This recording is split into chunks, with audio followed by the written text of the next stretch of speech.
And welcome back to the week of Who Would Win. Today's Who Would Win comes to us from CJM. Now it is the themed Who Would Win. I always start with a themed Who Would Win. I usually get at least two of those out during the week. During the week of Who Would Win, and the theme is the Konoha 13, including Sai, with the teams 7 through 10, and we're on Neji Hyuga. Now, who got picked against that? Well, the reason this comes from us for CGM is because CGM had actually given me a suggestion for that. By the way, you'll notice I'm not in the new format I used on the box office video this week. That's because I'm, first off, still getting used to doing videos like that. But hey, I'm not going to use that format for every single video I do. Like, what ifs and who would wins, I'm not going to do it like that. Reviews, I'm not going to do it like that because it just doesn't make as much sense. Although with the who would win, I could see having at least the combatants on screen while I'm talking about them. So I could maybe see warranting that. But at the moment, I'm going to keep things the same. But for like the Magic videos, Pokemon-based videos, the Lantern Corps videos, reaction videos, yeah, you'll definitely see it in that format. The box office videos, you'll definitely see it in that format where I'm actually down here. We actually have the subject matter on the screen. But Neji was a prodigy of the Hyuga clan. He carries the Byakugan, which is considered one of the more powerful bloodline traits within the Hidden Leaf. Now, should note, because someone has given me a request for something that deals with this topic, for a what if. The Byakugan, it's, you have the Byakugan. It creates the effect of the white on your eyes. That's just a byproduct of it. Or, mildly lavender in Hinata's case. No, voice cracked on that. Mildly lavender in Hinata's case. But that doesn't mean your Byakugan is on all the time. If anything, it just means that you have the Byakugan. When you channel chakra into your eyes, you get those veins going, then your Byakugan is on. It's activated. When activated, it gives the user near 360 vision, X-ray vision, mind you. You can see the internal organs, bloodstream, chakra network of an individual, and can make great use of that. Neji was a prodigy of the Gentle Fist as well, which was their fighting style and involved swift, precise strikes to pressure points or the chakra network itself. And by funneling chakra, which for those of you who are unaware of Naruto, which I don't know who clicking on this video would be, chakra is basically kind of like the elemental life force within you. It's the energy within you, and he's basically firing that into your system, which can seal off your chakra network, cause massive damage to your muscles and internal organs. It can be very fatal used by a master. Neji had several techniques in this style. Besides just the fighting stance itself, he also had the 68 palms, which he hit you 68 times. Actually, technically speaking, it was 2 palms, because it was a multiple occasion. It was 2 palms, 4 palms, 8 palms, 16, 32, 64 palms. But if he was honestly hitting you that many times, it would have been 2. 2 plus 4 is 6. 6 plus 8 is 14. 16 plus 14 is 30. Then you go to 32, 62, and then you go to that. It would actually have been 126 palms. You've technically been hit by. But that's at least the way they kind of demonstrate it in the manga and the anime. But it could just be he is hitting you 64 times. There is a variation, at least in the anime and the games, where he hits you 128 times. But basically, it's just supposed to be a rapid fire technique that puts down any opponent, more or less. He also has the rotation, which is basically a giant dome of chakra. He rotates around him to compensate for the blind spot on his back. It basically is used to, shred things that come in contact with it or just repel things.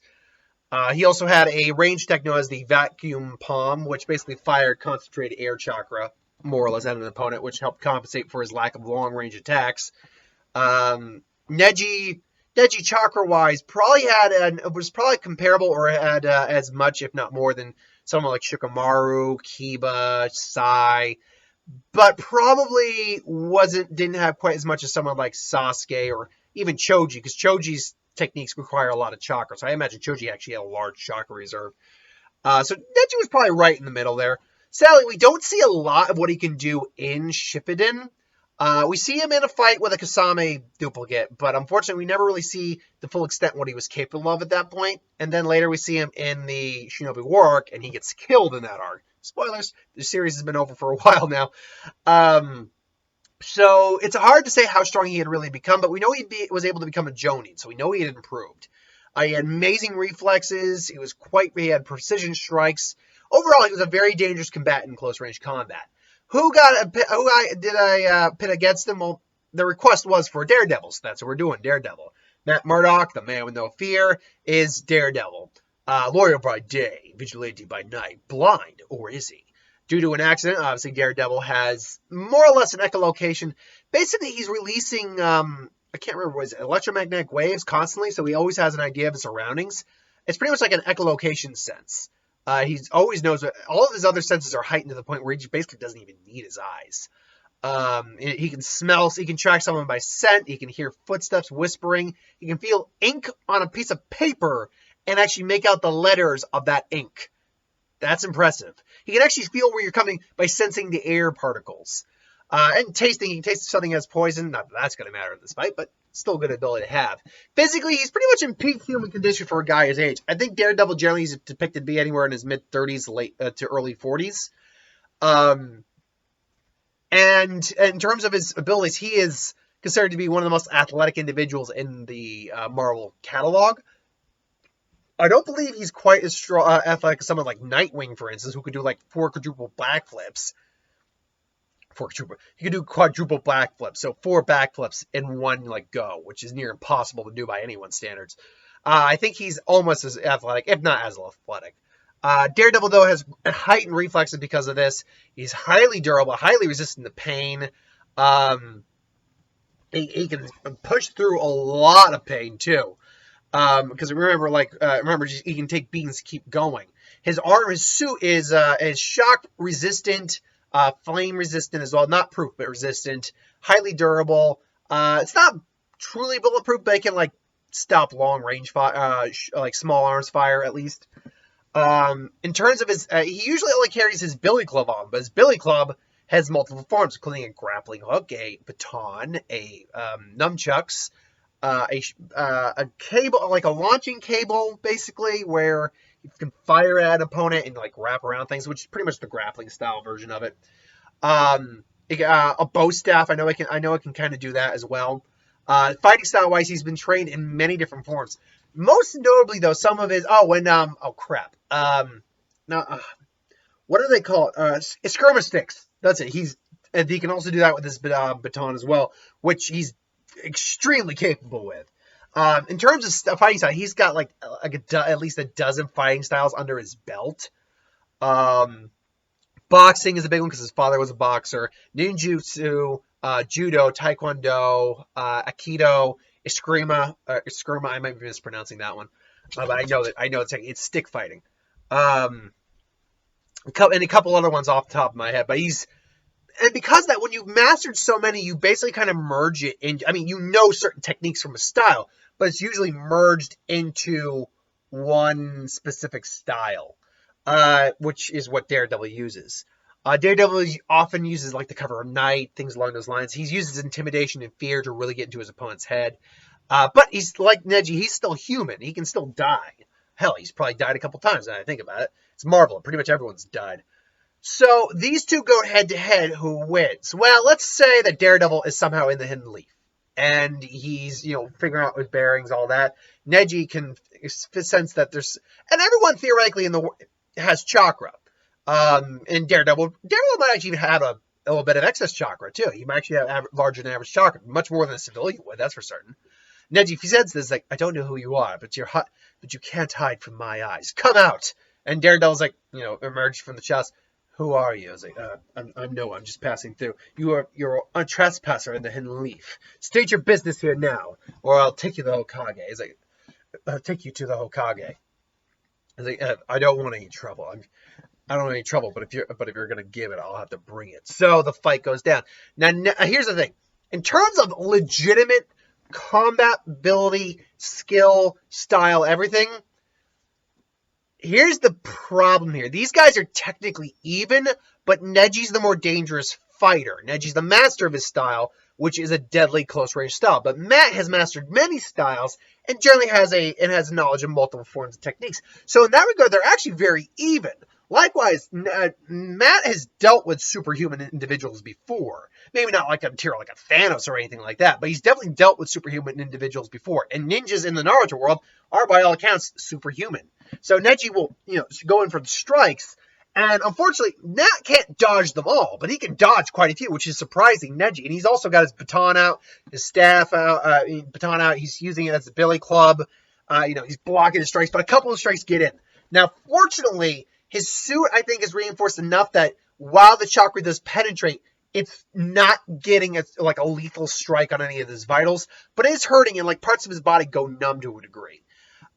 So he has to backtrack there, but as he jumps back, he fires his billy club staff at Neji, who tries to get out of the way, but he quickly sees the staff wrap around nearly get around his neck. He pulls a kunai out just to stop that. And unfortunately, that's a durable cable around the staff, so it's not kunai, just a standard kunai. That's not going to cut that. So he's like, I told you I don't want to fight you. It's like, you're the one who's forced this. 8 trigrams. Vacuum pump. Now, here's the thing. DareDevil would definitely be able to sense this coming, but he wouldn't be able to really get an idea of what it was. Because he could make out a solid object in the sky, no doubt. But unfortunately, this is basically just air and chakra. So, while he can kind of sense that a breeze is coming or a force is coming, he's just instinctually gets out of the way, but he kind of gets, he barely gets scuffed, but it kind of makes him lose his balance, but he luckily catches balance because he has perfect balance. So, but he catches himself. Neji just comes in, throws some kunai at him. He blocks kunai, ching, ching, ching. Again, DareDevil's doing the best he can to stay away from Neji in terms of close range. So, he's blocking the kunai and then throwing the kunai back at Neji. And again, he's how did Danny Rand put it in the Netflix series? Blind ninja. That's what he is. He's a blind ninja. And DareDevil's, I always loved it. I'm one of the few people who actually, probably not one of the few, I'm one of the minority who actually really liked Ben Affleck's Daredevil. Not all of it. I agree the Teeter Todd scene is crap. But I actually really like Daredevil. I own Daredevil. But I'll admit the Netflix series is far superior. But I've always liked Daredevil. Daredevil's a badass character. And as someone who's legally blind without his glasses, I can relate, man. Let's powwow. So anyway, he's throwing the kunai. So he's using Neji's own weapons to his advantage because he's clearly at a disadvantage. So he puts his baton away. He puts his baton away or splits him into the skirmish sticks, and then he realizes that he will have to get in close for this. He knows from what he can tell, his suit can absorb a decent amount of the shock, but he's still going to get hurt. So he decides to go all in and not hold back against Neji. Now, Daredevil not holding back, trying to basically put this guy down. Now, remember, Neji's strikes are chakra infused, but they're palm strikes and maybe finger strikes mostly. Daredevil's going for full-on elbows, fists, anything he can get. And Neji is and here's where Neji actually falls at a disadvantage, because his style is, from what we could tell, and from some fan fictions that have kind of brought this up, the Hyuga style is somewhat rigid, and very, precise and kind of predictable in many ways. And Daredevil, who's Daredevil is far older than Neji and has far more years of actually fighting. So he's able to get in there and actually start blocking, even joint locking. And Daredevil doesn't have qualms about breaking an arm. So he does that, just snaps Neji's arm there as Neji luckily gets a strike in on his elbow with the other hand. So Neji's arm breaks. It's like, it's over. And he's about to, just hit him with the baton. Neji just goes for a rotation. Boom. Neji and Daredevil just hits the wall. Just, starts coughing up some blood. But he's just getting up because that perseverance, that ironclad will of Daredevil is just, he's getting up. Why don't you fall? It's like, you can't put down the devil, kid. And, he can feel his arm is dislocated. So basically just, I remember watching this in the Death Battle. By the way, I can't wait for the next live action Death Battle they do, because that was badass what they did with Daredevil versus Nightwing. Just, basically, and then he's just like, what is this? Then she's now starting to freak out. This guy just relocated his arm. He's seeing that too with his Byakugan. He just popped his shoulder back and he broke my arm. And I can't, I'm starting to run out of chakra here. We'll end this. So basically, he's pumping enough chakra in there to kind of give at least some usage of his arm. 8 trigrams. The 8 trigrams. 64 palms! And basically, he's trying to do it with one arm and the best he can with a broken arm. Unfortunately, the broken arm is where he's kind of at a loss here, because Daredevil, he tries the best he can with the broken arm, quickly realizes it's useless, so he just goes with the one arm. Unfortunately, Daredevil's able to block at least half those strikes, although the speed is much more increased. The other half hit him. Both of these guys now crumple to the ground. Neji's just exhausted. Daredevil's he's just, he's basically got his baton, I don't even remember what it's actually called. It's not his baton. I mean, it is a baton, but in basically the elongated Billy Club style. He's just holding himself up. And then he just kind of hits Neji. Neji just smacks him. At this point, he's so low on chakra, he's not even wasting his time on a gentle fist. It's got enough for maybe one more attack. And he basically just tries to go for it again. This time out for the air palm again. This time, though, Daredevil can sense the change, like the air pressure, stuff like that, just like the last time. So he basically just gets out of the way of the thrust and then just, well, Neji would be using the left arm. And then this is like, sorry, boom, just smacks him right in the back of the head, just boom, and then just Neji just just knocked out cold. Daredevil, unfortunately though, is also pretty beat to hell as the Ambu show up, and Daredevil realizes like, oh, crap, and he just kind of sits down, which could lead to a very cool what if Daredevil joined the Hidden Leaf. By the by, if anyone wants me to do that, just suggest it. I'll do it, and I'll give you the shout out for it. But I'm going to give the winner here is Daredevil. Now, why is it Daredevil? You're going to say, well, Neji's speed could totally outmatch Daredevil. Have you seen some of the people? Honestly, Bullseye's a better shot than Neji is when you really break it down. Bullseye, one of his main adversaries, is more accurate, more precise, and just quicker on the draw than Neji would be. Most of the people in Marvel could bitch slap most all the Naruto characters, let's be honest. You'd have to go with like the Naruto Sasuke or the Akatsuki or Kaguya to really get some characters who could give some of the upper tier of the Marvel universe a run for their money. And even then, when we're talking about upper tier, I mean like Thor maybe. Anyone beyond that, like say an Odin, a Thanos, a Silver Surfer, Galactus, any of the cosmic deities like Eternity, Infinity. No, they would all wreck Naruto's universe horribly, disfiguratively, and metaphorically, metabolically, and all the other metas you can think of. They would wreck the Marvel universe, or the Naruto universe. I digress, though. So, yeah, Daredevil's fought guys who are let's be clear. Neji's not a speedster. He's just, anyone can enhance their abilities with chakra in the Naruto universe. But Neji's not a super speedster or anything like that. Now, he's got great reflexes, just do. But that can be avoided, especially by a trained opponent who's got at least as good reflexes, if not almost as good or a little better. And that's where Daredevil kind of falls in the category of, he's either as good at reflexes as Neji because his abilities work differently, maybe not quite as good because Neji has chakra, or maybe a little better because he just has more combat experience. But there lies another problem for Neji. Neji, at best, what? Besides training, how many years of experience do you think he actually has under his belt? When he died, how many years do you think he had? We know he was training for doing missions with Team Guy for, a year. And they showed how many C-rank missions he actually had under his belt, maybe a B, I think, also. But how many opponents he actually fought, we don't know up until that point. Let's give him the benefit down and say that is a year's worth of experience he has under his belt in terms of being in the field and fighting people. You factor when he died at around the age of 16, 17, I think it was 17. That means at best he was about 13 because we know he was a year older. He had 5 years maybe of experience under his belt, as opposed to Daredevil, who's been doing this for at least a decade and a half to 2 decades. Yeah, Daredevil's got a lot more combat experience and a lot more actual experience fighting someone. And again, fighting metahumans, which Neji would qualify for. Now, he'd have issue at first getting around the gentle fist, but his suit, I think, because his suit is designed differently than any normal ninja wear. Even like the mesh you wear under his suit was designed to absorb things like electric shocks to some degree, flame retardant, somewhat shock absorbent as well. So it's designed to absorb a lot of damage in blunt force trauma, which unfortunately is part of the gentle fist style. Siphoning chakra and shooting at the opponent. The suit, I think, would bear a solid brunt, not all of it, mind you, but a solid brunt of the damage that Daredevil would take.